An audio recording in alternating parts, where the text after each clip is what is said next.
ചാന്തുപൊട്ട്, ദിലീപിന്റെ ചാന്തുപൊട്ട്. ഈ ചിത്രത്തിൽ എന്തായിരുന്നു? ദിലീപ് മാസ്മരികമായി തന്നെ തന്റെ കഥാപാത്രത്തെ അല്ലെ, രാധാകൃഷ്ണൻ എന്ന രാധയെ അതിമനോഹരമായി തന്നെ അവതരിപ്പിച്ചിട്ടുണ്ട്. അവിടെയും പ്രശ്നം സിനിമയുടെ പേരിന് തന്നെ. എന്താണ് തകരാറ്? എഴുതിയിരിക്കുന്നത് ശ്രദ്ധിച്ചാൽ നിങ്ങൾക്ക് മനസ്സിലാകും. ചാന്തുപൊട്ട് എന്നാണ് എഴുതിയിരിക്കുന്നത്. ഇടയ്ക്ക് സ്പേസ് ഇല്ല, ചേർത്ത് ഒറ്റ വാക്കാണ് എഴുതിയിരിക്കുന്നത്.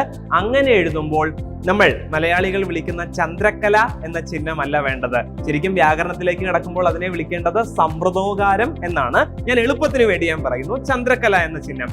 ആ ചിഹ്നമല്ല അവിടെ ഉപയോഗിക്കേണ്ടത്. പിന്നെയോ വിവൃതോകാരമാണ്. എന്താണ് വിവൃതോകാരം?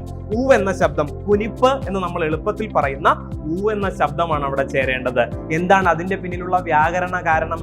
കാര്യം ഇത്രയേ ഉള്ളൂ. രണ്ട് വാക്കായിട്ട് എഴുതുമ്പോഴാണ് സമ്പ്രദോകാരം അല്ലെങ്കിൽ ചന്ദ്രക്കല എന്ന ചിഹ്നത്തെ ചേർക്കേണ്ടത്.